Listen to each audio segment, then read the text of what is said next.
Hi, I'm Phil Crispo, professional chef and culinary instructor.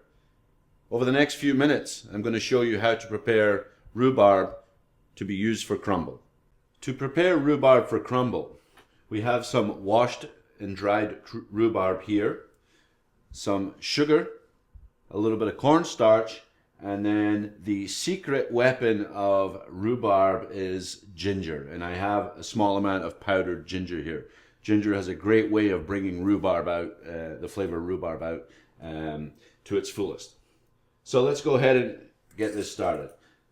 Rhubarb, long bush, very big leaves, but this is the stem part here that we are going to focus on. As a chef, we want to look for anything with a deep red color. That will give us maximum amount of sweetness as possible. But there are some base pieces here which are quite tough, woody and fibrous. So I'm going to go ahead and cut them off.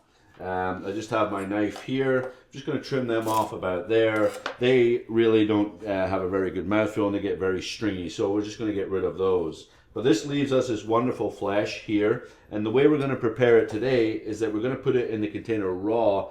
So I'm going to cut it quite small. So I'm just going to go ahead and cut these into about 1/4 inch slices down.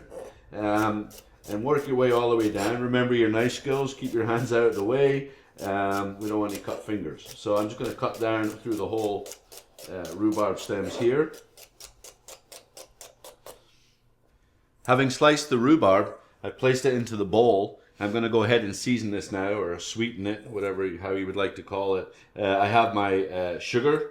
So I'm going to put in my sugar here. Now I have probably about 1/2 pound of sliced rhubarb. So I'm putting in about 2 ounces of sugar. So we need that. If you want it a little bit less sweet, you can. I like it nice and rich because the acid from the rhubarb and the sweetness of the sugar really balance each other out.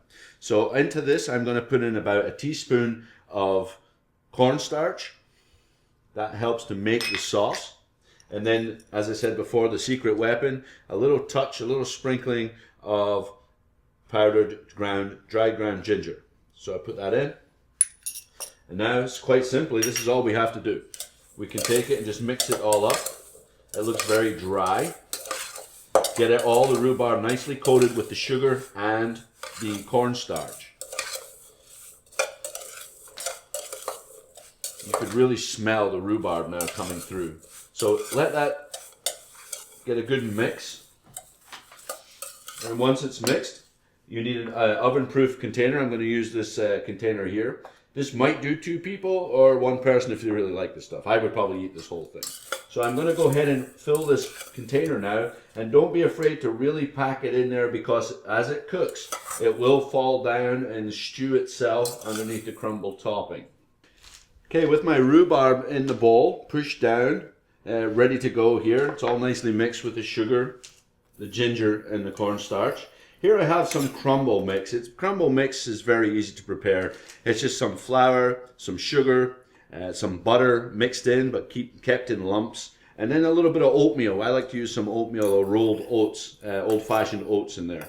So, and then maybe a spice, a little hint of cinnamon brings it through, and if you want to put more ginger in, you can. So quite simply taking the crumble topping and just pile it on the top here as even as you can get it. It's a rough top finish. That's what makes it delicious. And it will give you a little bit of a crunch and a great mouthfeel.